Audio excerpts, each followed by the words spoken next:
Hi, everyone. Welcome to Women Talkin Bout AI. I'm Kimberly Becker, joined by Jessica Parker. In today's episode, Twinning, Teaching, and Tech, we're exploring how AI is making its way into academic tools and sparking debates about the future of education. From Blackboard's new AI features to the challenges of fostering critical thinking in the digital age, we'll dive into the complexities of integrating AI in higher education. Let's get started.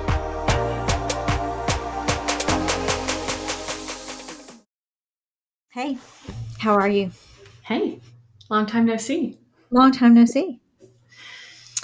I just left Jessica's house yesterday and we are recording a podcast today. It's Friday. Do you want to tell them what we did? We had a founders retreat. We did a founders retreat. Yes. We had a very nice founders retreat. Shout out to the Umstead Hotel and Spa in Raleigh, my favorite getaway. Mm-hmm. My now new favorite getaway that is completely unaffordable on a regular basis. Yeah, I use credit card points. What did you like the most about the Umstead? Let's start with that because that's the peach of my week. Oh, yeah. I loved there were no children at the pool. Yeah. It was a pool. It was a quiet pool with no children. It was a day it was like a preview of fall, but summer's still lingering a little bit. So it was warm, but there was a cool breeze and there was a hot tub if we got cold because the breeze was chilly. So I loved the weather, loved the pool. It was comfy, all of it. Mm-hmm. All of it. There was a robe. Did you take your slippers home? No, I left them in your drawer for me when I'm at your house. Okay, good to know. I'll make sure. Yeah, I put them in the top right drawer of that dresser in my room. Okay, good to know. I'll leave them there for you. I've already been wearing mine. Just to clarify, we didn't steal the slippers. They're disposable slippers for guests to take. Yeah. Mm-hmm. The last time I had a pair of slippers like that, they said Celine Dion. Somebody had gone to Las Vegas and seen her show and stayed in that place, and they got the slippers and they brought them to me. I don't know why. I think it was a student gift. Oh, yes. You've told me about your interesting student gifts. Yeah. I got some really interesting student gifts. Mm-hmm. I have gotten some in the past. Brian has too. My husband's also a teacher. He once got some Tim McGraw cologne, which was a big hit because we did not even know Tim McGraw had a cologne line. Yeah. No, but hey, we're not talking about AI, so we should probably talk about it. Let's talk about AI.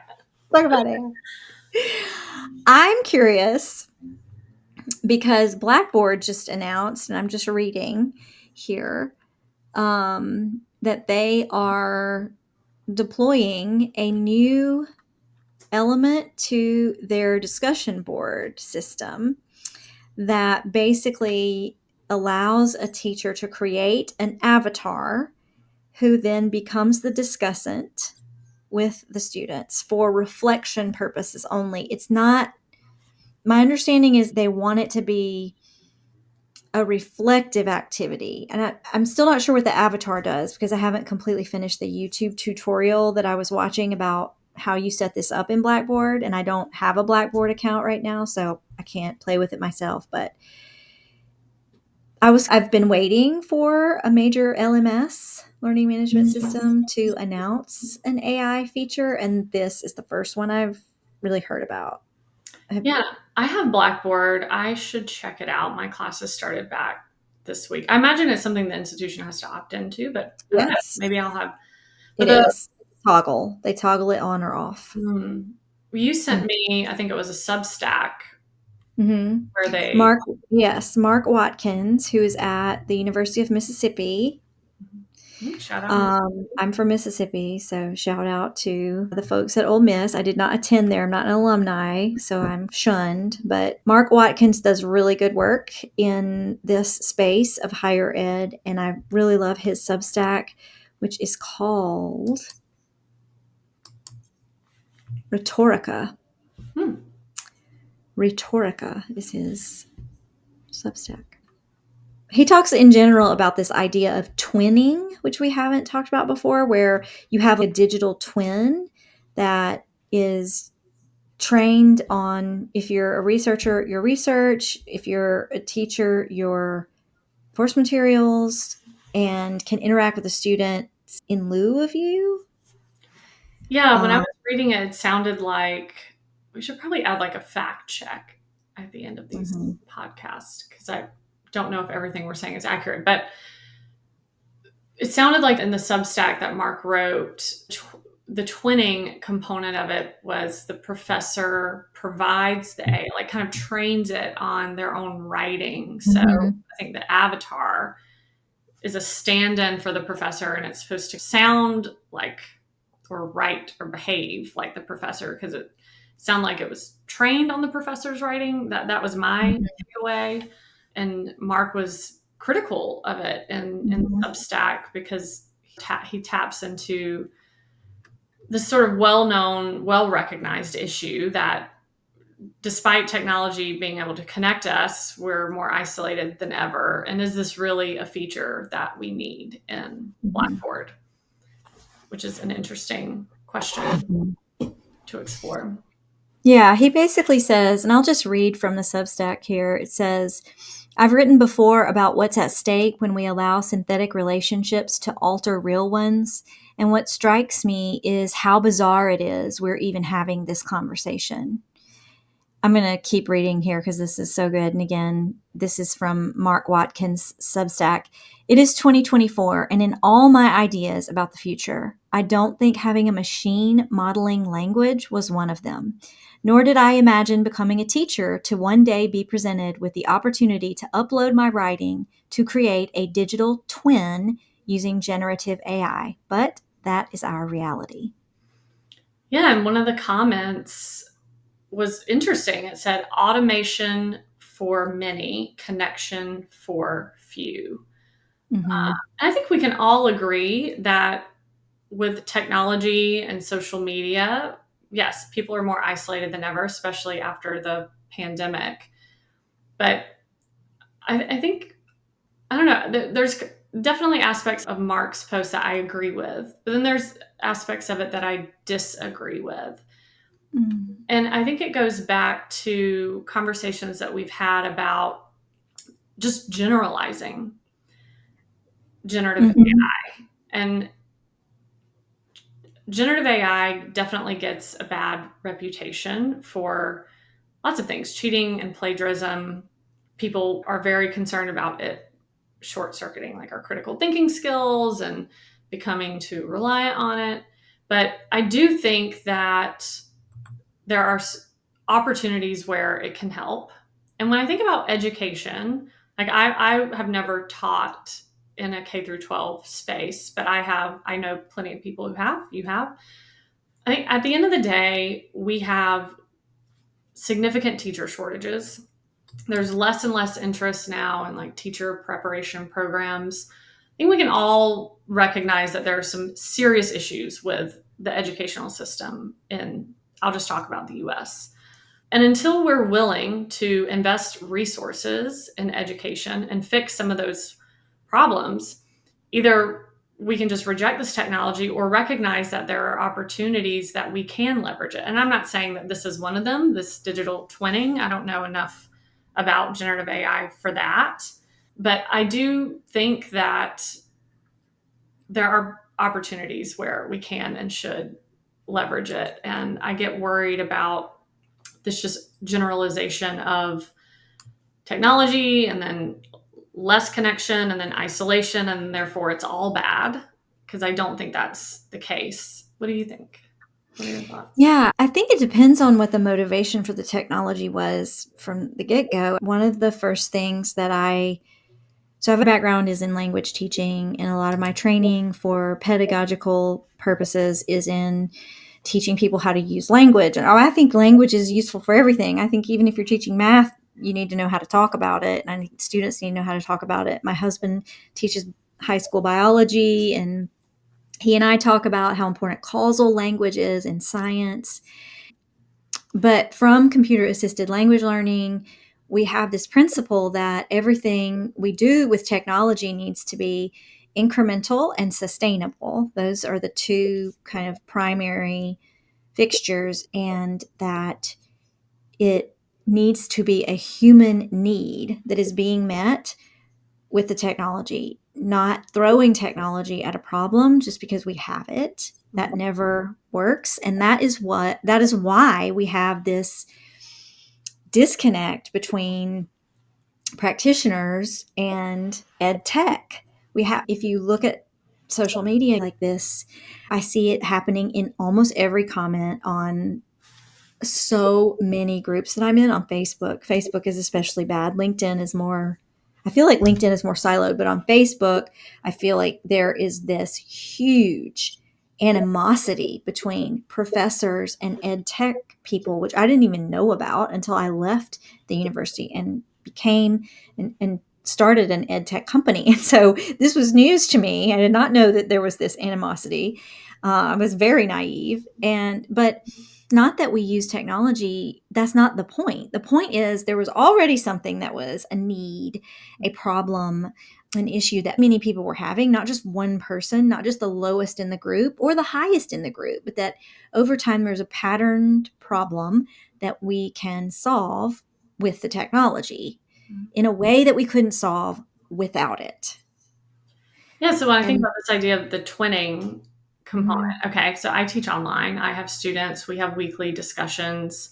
I think that discussion boards, just the way they've been used, are broken. I it's don't see broken. the value in them, and I don't think my students do. And so I've changed up Mhm, my discussion boards. But this list, thinking about this idea of twinning, it's okay. I think depending on how many students you have. If you're at a small private institution, you have 8 students, then yes, I think it's realistic to expect the instructor to be able to go into the discussion forum each week mhm, and engage with each student in hopefully a meaningful way. But that is not the reality for many instructors. For most of us, we have large classes, and going in and having a meaningful interaction with each student is just mhm, not happening. So it's like this. I don't think it's happening for the most part when you, mhm, especially when you think about large classes. And okay, if it's zero or an AI twin, then I don't see the problem with that. But obviously, the humans have to see the value in it. The students do.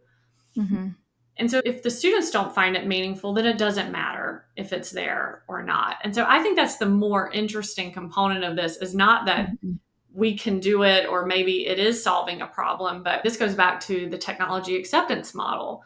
If the students see the value in it, then this isn't a discussion. If it's yeah. working well and the students see the value in it, if it's solving a problem and the students see the value, then you should use it. It doesn't matter if you Mhm, don't believe in the technology or not, or if it makes you uncomfortable. And I think that's the bigger question. I think about that with the that was one of the first things I wondered about when I started building these feedback tools is, are my students going to find value in feedback that they get from an AI, or are they going to disregard it because it's an AI? But maybe, I don't know. I think it would be interesting to see the data that comes out of what's happening with Blackboard. You and I are both researchers, and I would want to see the data before I think can make any sort of meaningful judgment of how it works. But mhm.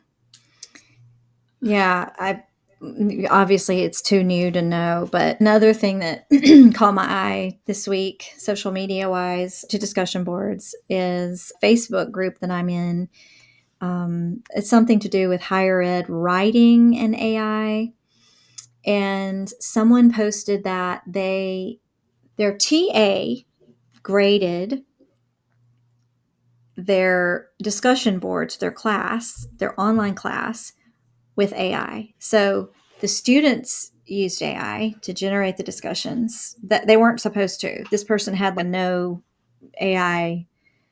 I don't know what the policy was. They must not have had a policy, because obviously the TA used AI. So the students submitted the discussions. Many of them were generated at least partially by AI, according to the teacher, who says that they could tell. And the TA graded them, and they all got 100. They all got full credit, and nothing useful happened. Yeah. And I was so glad somebody finally pointed out to this person, like, nothing useful was going to happen on the discussion board anyway. So why? Yeah. Yeah, I think we can all Discussion. see that that's problematic. And Yeah. AI, great, yeah. Yeah. There's no human in that process, so it's totally, yeah, And meaningless.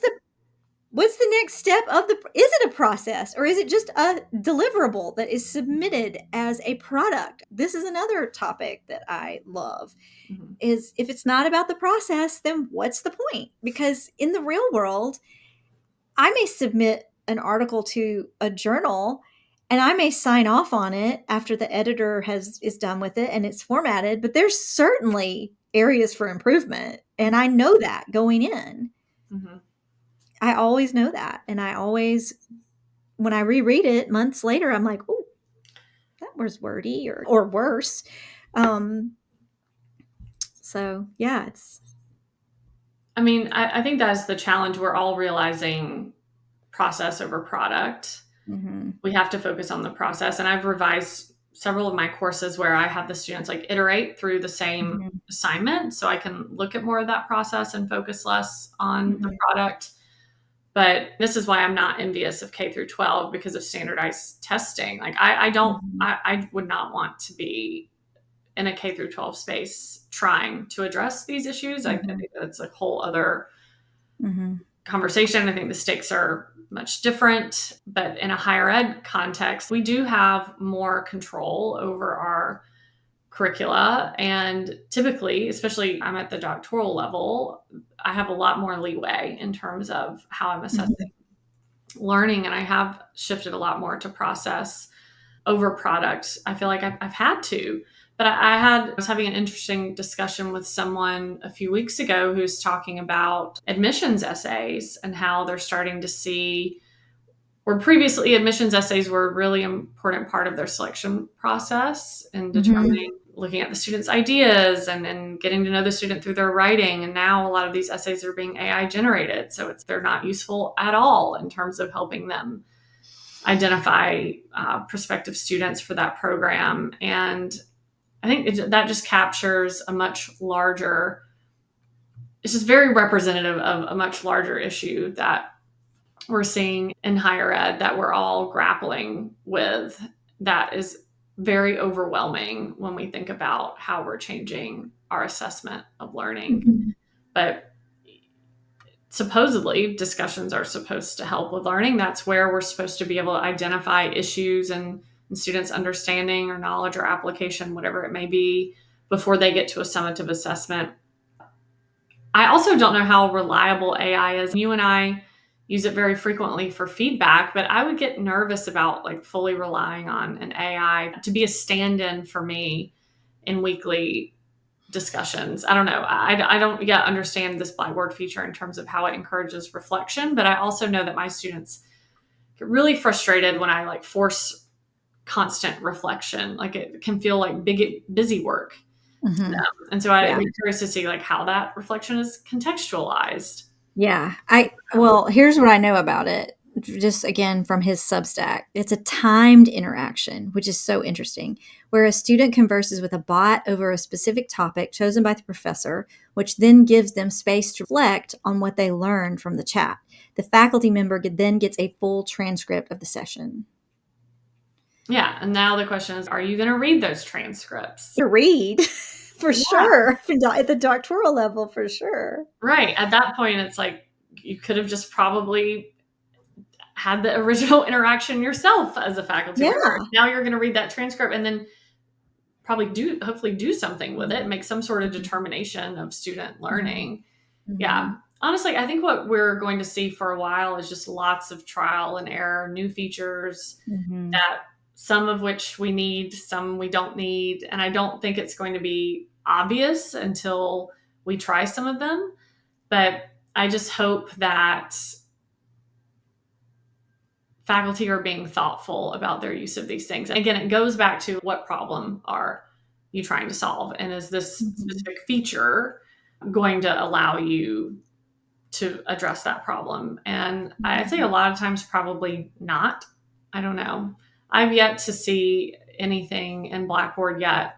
I think the low hanging fruit where there's going to be obvious generative AI integrations are around automated grading. I think Mhm. that's also problematic because, as we know, these AI tools are not 100% accurate. And then I always go back to that Ethan Mullick Substack on the crisis of meaning. And Mm, we that was such a derive, good one. yeah, when we think of something that's meaningful, it's typically because it took time. And so it's really makes me question even feedback. But I don't know, there's still just so much for us to learn. I think a more interesting conversation that we've been having recently is around like critical thinking and problem solving. And we geeked out on this when you were here. And it was our sort of theory that we're playing around with right now is there are markers of critical thinking in human to human conversations and written communication. But when we think about our dialogue, our interactions with an AI chatbot, I think you and I settle on the fact that it's definitely resembles more human to human verbal communication than written communication. It's not Mhm. formal. And so, what are those markers of critical thinking and human communication there in human AI interactions? And if they are, and I think they are, then that means that humans could use AI to think critically and solve problems, and that there would be markers of critical thinking and problem solving skills, metacognitive engagement, probing for inquiry and questioning, all of those things. And then that sort of took us to this other conversation of like low stakes, medium stakes, high stakes. And I can't stop thinking about it because you and I were looking at like some of our chats, and there's the conversations that I'm having with the AI that are research related are typically very long. There's a lot of turn taking, a lot of back and forth. There's clear signs of critical thinking there. And you and I seem to agree that's the perfect example of like when to use an AI, because it just gives you so many more opportunities to engage in that sort of turn Mhm. taking versus low stakes, like someone just Googling, fact checking, ask a question, get an answer. And that's something that's been on my mind a lot this week. Yeah. Yeah, I think it's for me, it's if we think about this idea of process, not product, then the stakes issue is interesting because there may be like a part of that process that's very low stakes, and there may be other parts that are quite high stakes. And I think it takes a lot of metacognition, which is what all reflection aims at essentially. Anytime you have a reflection assignment, it's really just to get you thinking metacognitively. But students hate it. They despise it. They see it as busy work. They right or wrong, they assume that they know what they're thinking and that they know what's best, and it's not most of the time it's not the case unless you have a very advanced student who has done a lot of reflection. We don't see ourselves neutrally as humans. We don't see all the stuff that we should. We need somebody else to point it out to us, or we need to do a lot of self-reflection, looking back, looking forward, finding evidence, sorting through that evidence, and nobody wants to do that hard work No. because they don't see the point of it. And some of this goes back to like how are universities designed and how we talk about him every week, but I have this 20-year-old, almost 20, he'll be 20 next week, who is in his sophomore year, and I just don't see the connection between the things that I'm doing in class and what I'm going to do in the real world. I don't understand. I'm like, American University was designed to be very liberal artsy. It's designed to give you a broad knowledge about little things here and there so that you could have. And then if you want deeper knowledge in any one thing, you need to go to graduate school. That's how we designed it. Mm-hmm. And he's 19. That doesn't make any sense to him. You Yeah, know? he doesn't see that value. But what I've learned is I'm still reading Feifei Lee's book, which I'm just obsessed with. And one of the things that really stood out to me is this: we know this to be true. It's not an idea. It's like we learn through experience and we learn through doing. And then that combined with our society, which really values like efficiency, kind of butts heads with that. And I Mm-hmm. think part of it is to reflect, is to slow down, it's to pause, it's to go inward. And that doesn't feel productive. Like we just want Right. to go and do. Doo doo. He said, And so those things don't go. I don't know. It just doesn't feel productive for students. And I get it. I didn't want to do any sort of reflective activities, but now I feel like I do this all. I love it. I need to mm-hmm. pause, and I like to slow down. And I just think it takes experience to find that value. But our education is not really set up that way, especially we're on semesters and quarter systems. Everything has we have deadlines and we're rewarded with grades. And yeah, I think until we shift our thinking around the grade and the product to the process, Mm-hmm. we're just going to continue struggling with this. But my hope is that because of the really, I know you talked about not using the word transformation, but it's a big evolutionary shift in Mm-hmm. technology, that it's going to force us Mm-hmm. to make some changes. And I think that is a good thing, whether or not we all agree that this twinning capability with Blackboard is good or not. I think many of us educators and students are going to become face to face with lots of new technological features and functions that we've never had access to before. And I just hope that we're all taking the time to pause and really think about what problem are we solving and what value is this providing. And the truth is we need some evidence, and that's just going to Mm-hmm. take time. Mm-hmm. Mm-hmm. Yeah, I read that too this week. We need evidence and we don't have any. There is none. That's the problem, that we're, as academics, we're always looking for evidence. We want that proof, Mm-hmm. and there is none. It's just not available yet. So we're stuck in this limbo zone. But the word that I don't like is revolution. Revolution. I was saying transformative. Yeah, I like evolution. I think it's part of our change. Now, some evolution can be faster than others. I think this one is probably going to throw some people for a loop. Well, especially because the students are already using it. Yeah. They're already using Mhm. it. And Mhm. there was I know we talk about Ethan Welk a lot, but one of his recent Substacks was like reminding us of the homework apocalypse. The reality is we've always had cheating. Mhm.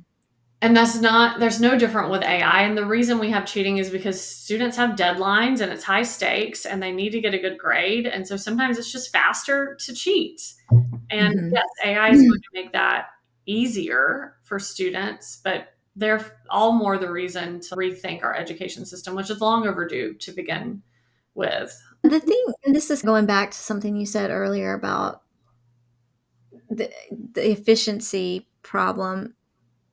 I don't think there may be some things now that I do with AI that are super fast, but in the beginning, it wasn't like that. And part of that was because the models were not as advanced, Mhm. obviously. And when ChatGPT came out 21 months ago or whatever it was, we didn't have what we have now. Now it's faster because it's better. But it was through those mistakes. They weren't mistakes. It was through the failures of not getting what I wanted out of the gener- generated text that I learned how to use it better. And there is no right answer about what to say next or what to ask next. You just need to know what your ultimate goal is. And so if a student doesn't know what their ultimate goal is, if they don't have Like, I cannot tell you how many times I have sat with a student and said, well, did you look at the rubric? No. The rubric is all I use to grade. I have your paper. I have the rubric. They are side by side. In Canvas, they are side by side. I don't know how it is in Blackboard, but they're right there. And I'm thinking about what we've talked about in class. And other than that, that's it. That's all I have. So if a student is using an AI to generate some sort of assignment and they're not aware of what the evaluation criteria is and they're not bought into that and they don't see it as important, then it's useless. It's like using AI as a Google search, just asking a question and getting an answer. That's a misuse of, I mean, there's ethical misuses and then there's functional misuses of AI. Yeah. The ethical ones are obvious. They're more like cheating, but the functional misuses of AI or things like we talked about this week when I was there, just asking a fact checking. Don't yeah. waste of an. Mm-mm. That's not what you should be No. using an LLM for. That's the argument that we've been building is when you think about the energy and the resources needed to build and train these models, fact checking is, Mm-hmm. we're not talking about perplexity. I'm talking about going into Claude or Chat GPT or Gemini and asking a question with a known answer is a Mm-hmm. really poor use of an LLM. Just Mm-hmm. like you wouldn't seek out a human to ask that simple question, you would just go to Google. Don't do that with an LLM. But I think Mm-hmm. for a student, when you're learning, especially something complex, we work with predominantly graduate students and researchers, which are higher stakes, really complex problems that they're solving. Mm-hmm. It's the perfect opportunity to brainstorm and ideate and Mm-hmm. explore different ideas with an LLM, Mm-hmm. not a low stakes task like a fact check or a Google. Something that you Yeah, can I mean, listen. fact check is way wrong. Yeah, And don't. we know we're gonna hallucinate. I was doing some research with a corpus that I made, and I was trying to get Claude to tell me what it thought the genre was of a particular assignment, and I was because I had already categorized them, and so myself. And so if it said one thing and I had deemed it something else, I would follow up and I would say something like, use the framework that I gave you Mhm. to justify your decision. Where do you see this in the framework? And it would always say, you're right to question me on this. And upon further reflection, and sometimes it would change and sometimes it wouldn't. And I'm carefully documenting that because that's my method, that's my methodology. So I'm screenshotting that output and I'm saving it and so that I can use it. I mean, that's part of my qualitative research is like looking at the content and really analyzing the discourse between me and the AI. But that is why we use the term negotiation of meaning, because the real learning happens when I'm saying something and you don't quite understand. And then you say, Kim, can you say that again? Or can you help me understand where you're coming from? And then I have to say it in another way. Mhm. So I'm clarifying it. Simple. Then you go, oh, okay. And then you repeat it back to me. And this is how we interact. And this is how we come to understand something. Mhm.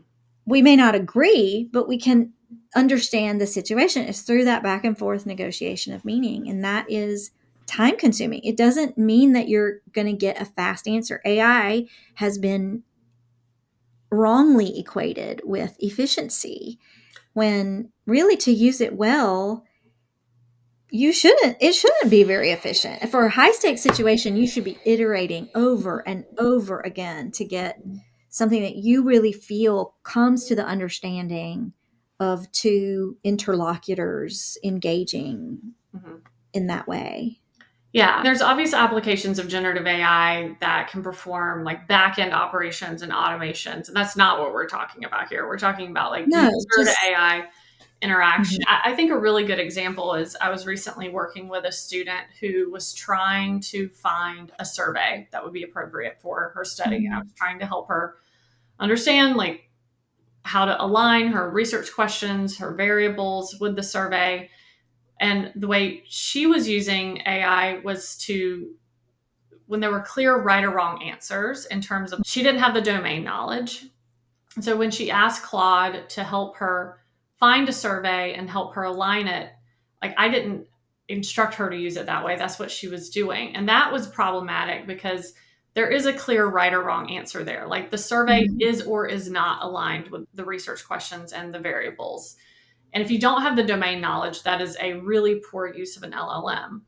But if you have some of that domain knowledge and you can go back and forth and maybe try to better explore the connection between the survey variables, your study Mhm. variables, the constructs theory, because you're familiar with the topic and you're an expert in that domain, that sort of complex decision Mhm. making and critical thinking, just like you would do with a co-researcher, use of an LLM. And so that's the thing, when if you are not a domain expert and you don't have a good understanding of how to do that task anyway, then it's really Mhm. tricky. The types of questions you ask an LLM are really important. And that's where I think that where students just do not have that literacy right Mhm. now. And I think that's what we're working on, and a lot of educators are working on and looking for, those who are interested in generative AI, is how can we build this framework to guide students Mhm. and faculty in that way so that they don't make that mistake. Because she ultimately made that mistake where it was like, Yeah. it came to me and was like, here's a survey, here's my questions. I was like, there's a major disconnect here. And Mhm. this is what Claude said. And I was like, if you don't know how to recognize that issue, you shouldn't be using it in that way. A better way to use it would be like making those decisions with the help of a domain expert, and then maybe exploring iterations of that, or how Mhm. helping you build out your theory. But if you can't recognize the right answer, then please do not use an LLM to do that. So, yeah. Yeah, that's interesting because that's crossing over functional and ethical Mhm. boundaries. Like, Critical, yeah. yeah. But in her Mhm. defense, she's had no guidance. There's been Right. no guidance on how to use it, but everyone's using it and it looks Mhm. correct and it's very Mhm. confident. And so therein lies a Mhm. big challenge. Well, we only have like a minute left, so should we do a quick we'd started with peach, but do we wanna do a pit? No, we don't wanna end on a pit. Yeah, I don't want to end on a I can't think. We've had such a nice week. I don't know. I can't think of anything. Yeah, I just don't wanna end on a pit. I can think of plenty of pits. Listen, I'm negative Nelly. Give me an opportunity and I will find a pit. My husband said, "A pit? You wouldn't have a peach if you didn't have a pit." And I was like, That's true. The good. That's a "Thank life you." lesson. Can't have the good without the bad. Mhm. Okay, Yeah, well, let's just end it there. I don't think we need a let's just pit. end it We have there. we have our Mhm. peach. Yeah. Okay. All right. Join us next time.